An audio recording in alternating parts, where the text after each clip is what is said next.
kita itu adalah invest 100%. Hingga bisa tahu apa sih yang selama ini yang ingin melakukan selama 3 bulan ini dihadapi.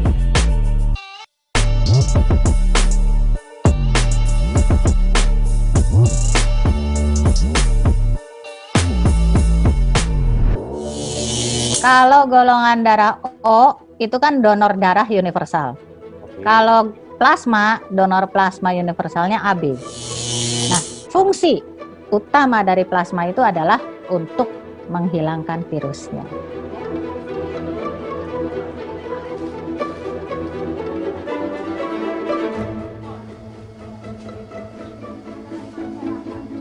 Saya ingin mulai dari, tadi saya penasaran, dokter sempat menyatakan bahwasanya yang dianjurkan justru adalah mostly laki-laki, karena perempuan dibutuhkannya yang belum hamil atau apa begitu segala macam. Mungkin dokter bisa lebih tegaskan lagi, dan bisa. Memang di laki-laki ada apanya begitu, dok?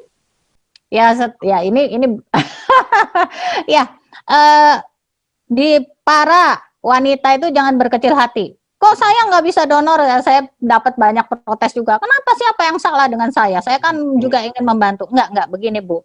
Jadi kita di dalam memberikan donor itu ada skala prioritas, ya kan? Jadi prioritas yang paling baik adalah pria single, ya kan? Tidak pernah transfusi darah, tidak ada komorbid sebelumnya.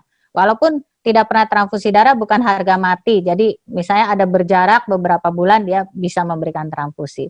Tetapi pada wanita yang sudah pernah hamil, sudah pernah keguguran, ya kan, sudah pernah punya anak, itu ada kemungkinan dia mempunyai HLA, ya kan, HLA Human Leukocyte Antigen, ya kan. Nah, HLA ini berdasarkan penelitian diduga berhubungan dengan reaksi alergi paru-paru yang berat yang kalau di medis dinamakan TRALI, Transfusion Related Acute Lung Injury.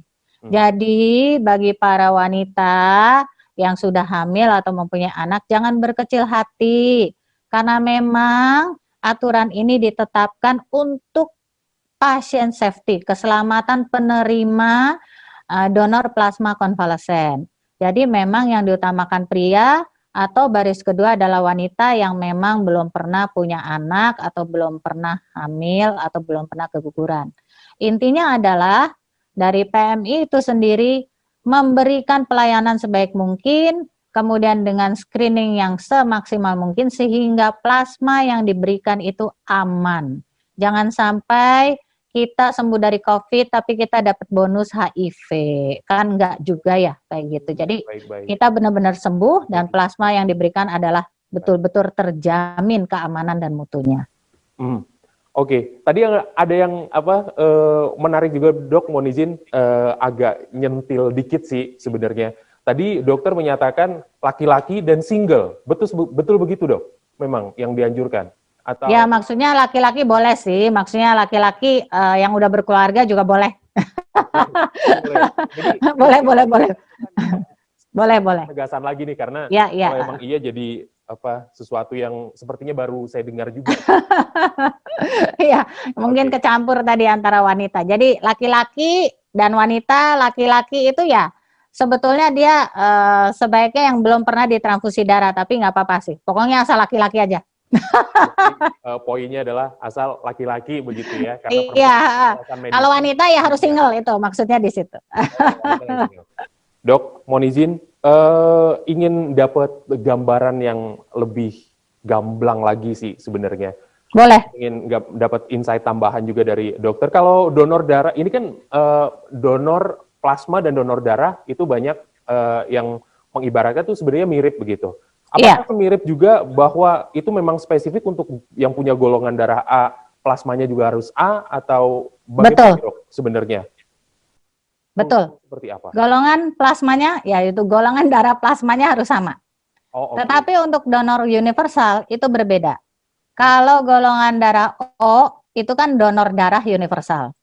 Kalau plasma, donor plasma universalnya AB. Iya. Untuk yang AB ini berarti bisa untuk semua golongan darah ibaratnya begitu? Itu sebetulnya strategi terakhir. tetap diutamakan golongan darah yang golongan darahnya dari plasma. Iya, Baik, gitu. itu kan pasti untuk O juga begitu. Iya. Betul. Oke. Kecuali kalau dalam keadaan emergency di mana pasien tersebut sama sekali yang tidak ada golongan darah yang sama, misalnya pasien O gitu kan, membutuhkan plasma golongan O. Saat itu kehabisan semuanya. Ternyata ada donor keluarga yang golongan darahnya AB atau donornya yang ada tersedia hanya AB. Nah, itu bisa, tapi hanya digunakan pada saat-saat terakhir emergency. Jadi bukan merupakan prioritas pertama karena tetap semua harus sama golongan darahnya. Harus sama golongan darahnya untuk A ya ke A, B ke B, O ke O. Betul, betul sekali.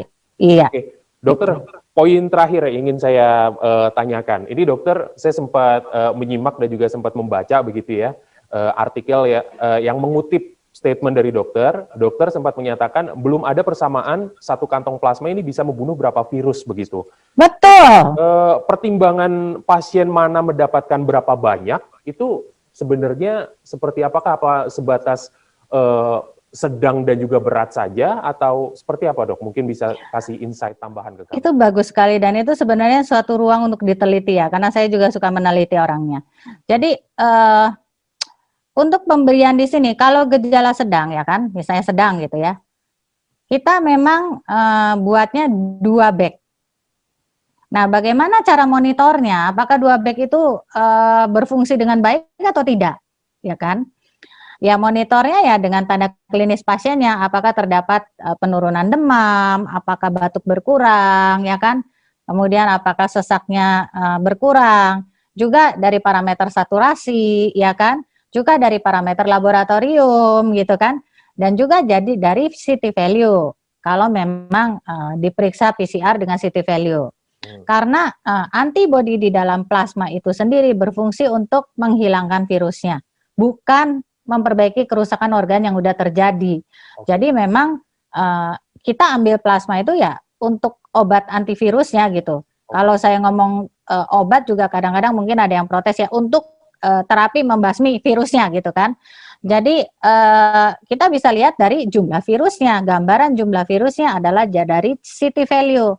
Karena ada satu artikel yang menyatakan bahwa pemberian terapi plasma konvalesen dapat menyebabkan konversi pada sekitar 80% lebih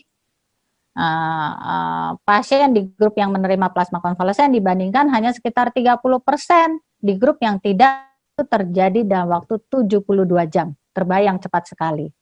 Ya, padahal itu rata-rata usia pasien dalam penelitian tersebut adalah 70 tahun. Nah, fungsi utama dari plasma itu adalah untuk menghilangkan virusnya. Jadi terapi lain juga harus ada gitu. Jangan sampai orang berpikir ya udah dipakai plasma aja kemudian sembuh. Tidak. Fungsi utama plasma itu adalah untuk menghilangkan virusnya. Sedangkan efek lain yang disebabkan virus itu ya harus kita terapi. Misalnya butuh ventilator ya dikasih ventilator, butuh antikoagulan pengenceran darah dikasih, butuh untuk suplemen ataupun antivirus yang lainnya dikasih juga gitu kan. Kita kan sesuai dengan dengan SOP. Jadi SOP penata laksananya apa dan ditambahkan terapi plasma konvalesen. Baik, TPK ini untuk menghilangkan atau melawan si COVID-nya. Betul. Gitu ya. Iya, virusnya. Yang terdampak dari COVID ada kerusakan di mana itu disembuhkan dengan terapi-terapi yang memang disesuaikan dengan. Betul sekali. Baik, luar biasa. Terima kasih sekali Dokter Monika sudah bergabung bersama kami di 30 menit ekstra. Sehat-sehat dokter dan kita ketemu lagi di lain kesempatan. Terima kasih sekali Dokter Monika. Sampai jumpa, selalu sehat, salam sehat, jangan lupa prokes. Dan bagi semuanya penyintas, ayo kita menjadi donor plasma konvalesen. Ayo kita menjadi pendonor plasma